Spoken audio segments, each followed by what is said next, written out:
welcome back to another episode. I really want to talk about deepening into your femininity as a woman for this episode. So, what femininity means and how it shows up beyond societal conditions. To me, femininity is a way of being.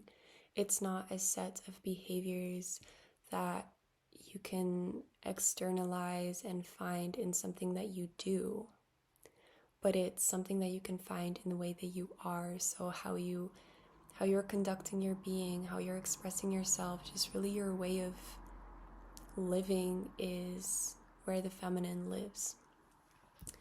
And I really see it as this essence, your soul's expression and energy, rather than a set of behaviors or appearances.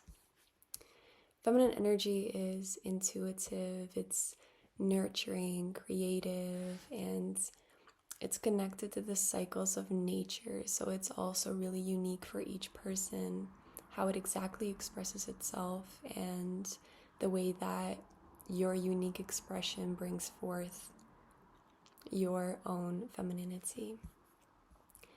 And I really want to bring this up or discuss this topic because it's so important, because we live in such a fast-paced world. So the feminine is often overlooked or seen as weak because it invites a more slow approach to life, a more sensual approach, a more deepening into being approach, when our society is really constructed on the fast, on the doing, on really getting things done and achievement-based success, rather than embracing the cycle of life and just really sinking into who you are and your being instead of what you can do. And the feminine side is often suppressed because we value these more masculine traits like productivity and achievement, while finding softness and patience and joy in doing can bring you as well so much, especially learning how to balance bringing out these energies in such a fast-paced world. So some practices for honoring your own feminine. I love deepening into my femininity. I feel like I've already found such a close connection with my own feminine, and I'm really starting to deepen that through practices, through embodying femininity in my way of expressing myself, in my way of life. For me, what really helps is tapping into my sensuality, so connecting with the senses, really bringing it back to the body. I feel like the feminine lives in the body while the masculine lives in the mind. So coming back to gentle movement, coming back to dance, coming back to self-touch, loving self-touch as a way to cultivate self-awareness, as a way to cultivate self-love, and doing it with so much reverence and patience and slowness that it's automatically an invitation for you to return back to your body, and so to return back to your femininity. And it's also really important to honor your emotions, to honor your intuition, to really slow down and listen to your inner guidance, right? So to listen to your body, to listen to your heart, and to really create space for anything to come through as well. The way that I notice that this shows up for me is when I'm not listening to my intuition, I notice that my body starts to kind of malfunction. Like I get sick, or I hurt my body, I hurt my toe, I hurt my foot, because I'm not listening to the subtle message. So it's constantly getting worse and worse and worse. In summer, this happened when I tripped, like I fell down the stairs a little bit. I twisted my ankle, and it was my left foot. Like, it was very specific, but I didn't think much of it. So I kind of just went on about my days, and it healed and everything was fine. And then a few days later, I got a worse accident for my foot, and it kept getting infected. It was just like I was not listening to what my body was telling me. I wasn't listening to what my intuition was telling me. And then once I started really honing in on the message that was actually coming through my body, it started to heal. So for me, it really showed up through my body, where I find my feminine, where I find my intuition. And when I didn't listen, I noticed the whispers became screams, right? So really learning to listen to your intuition, even if it's just the smallest nudges, honor them, listen to them, and you'll start to also cultivate more self-trust in your own decision making. And another thing that I really love about the feminine is the power of receptivity and flow that it holds. So the feminine is very receptive, it's soft, it's nurturing, and an opportunity to explore this is to really dive into what it means to be in a state of flow and what it looks like to surrender control and trusting the unfolding of life.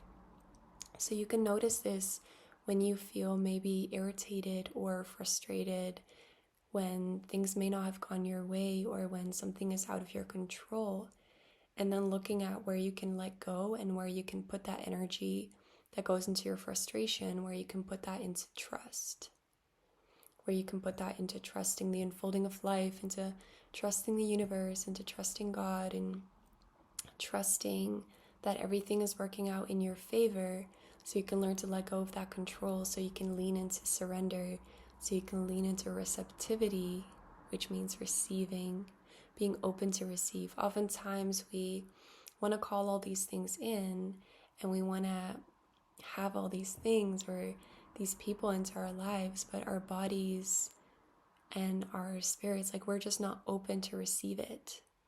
And it may be right outside waiting for us, but if we're not open, if we're not surrendered, if we're not able to receive it, it's not going to come.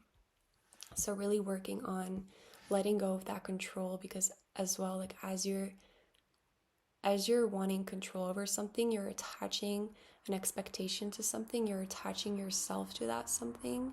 It's going to cause a imbalance, and that's going to make it harder for that thing to come into your life. So when you practice trust and surrender, you automatically practice detachment, and that works with the law of attraction. It's just starting to come towards you when you let it go.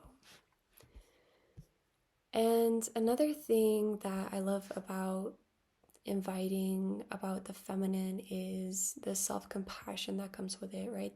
Creating a safe inner space to hold and honor your feelings and honor your emotions that come up, right? The feminine is feeling, the feminine is honoring and revering how you're feeling and what emotions flow through you, right? Not dishonoring them and kind of putting them away when you feel an emotion arise, but creating space for your body to hold it and for it to flow through you, so you can release it again.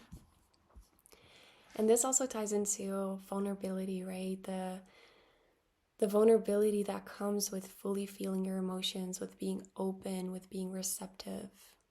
For me, I noticed I could finally step into my feminine when I opened up my heart, when I stopped being afraid of getting hurt.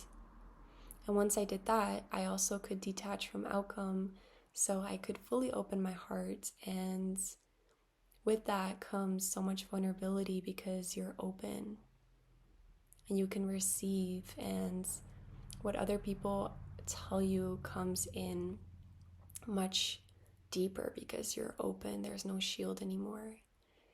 And embracing this vulnerability, this openness, really allows you to deepen your connection to yourself. It allows you to deepen your connection to other people. And it really just allows you to deepen your experience of life, because you're more open, you're more receptive, you're more easily connected to other things because you're open to it. And another thing is the wisdom of the cycles, right? That comes with the feminine. The feminine moves in cycles, both internal and external. And it's really with the natural rhythms of life, whether this be through your menstrual cycle as a woman, or the moon phases, or even seasonal changes, and really honoring those cycles of your body and of your emotions and of your heart, and really being gentle with that, being patient with that as you're exploring how these cycles move through you. One thing that has really helped for me tapping into my femininity was learning about my menstrual cycle, right? So learning about my own inner cycle of my body, so I could be more compassionate when I may feel emotions more deeply, or be more compassionate when I feel my heart is more open. Learning about your cycle can just give you so much guidance and so much insight on your emotions, on the way that your body's working, on the way that you're feeling. And when you know in which phase you are, which cycle you are currently, you can show up with more compassion, with more softness, with more love for yourself and for your body. Another thing is reclaiming sensuality. So I touched on this a little bit. Your sensuality, coming back to your senses, coming back to your body. Connecting with your sensuality is really connecting with your femininity. So again, like the feminine lives in the body. So sensuality is really coming back to the senses. What do you feel? What do you hear? What do you taste? What do you smell? What do you see? And really moving through your day, being so aware of how things feel, being so aware of how things smell or taste, and really indulging yourself in these senses so you can bring your attention and awareness back to your body and develop a deeper relationship with your body. And this also includes tapping into the more simpler pleasures, just eating some chocolate or a fruit, and really just bringing your awareness back to the sensations that you're noticing, and really going back to the feeling. This can even be like sunlight on your skin. Really feeling those rays on your skin, how it feels and how it makes you feel and what it does for you and how it makes your skin feel, and just really tapping into those moments of connecting with your senses can bring you closer to your body and thus bring you closer to your femininity. Creating a feminine aligned life. So this is another thing, creating a life that feels good for you as you're tapping into your femininity. It's a challenge to stay soft, to stay gentle, to stay patient, and really connected to your feminine in such a masculine world, in a world where masculine traits are so praised and where the feminine is often seen as weak. So really practicing is what I would say on this one, right? Practice resting without feeling guilty. Practice honoring your body without feeling guilty. Creating nourishing routines that feel good for you so you can balance out maybe when you're working, right? That you have these routines that you can honor your body, that you can honor your cycles, and creating that balance where you can, so you can live and start to live a more aligned life that feels good for you. And also really creating space for creativity, creating space for slowness, creating space for connection are really important things as well. So I invite you to reflect on where you may be suppressing your more feminine side, where you may be suppressing your receptivity, or how you can open up to more of that softness, more of that patience, more of that compassion, and really feel into your feminine and look at how she shows up for you. So notice what parts of yourself feel most alive. Notice what feels good for you, what feels aligned for you. And as you're practicing deepening into your femininity, notice how it shows up in other areas of your life. Oftentimes when we cultivate a more balanced approach. So, connecting with our feminine as well as our masculine, you notice that one automatically brings out the other in a balanced and healthy and nourishing way. So, that's all that I wanted to say on that, and I hope that you enjoyed, and I'll see you next week.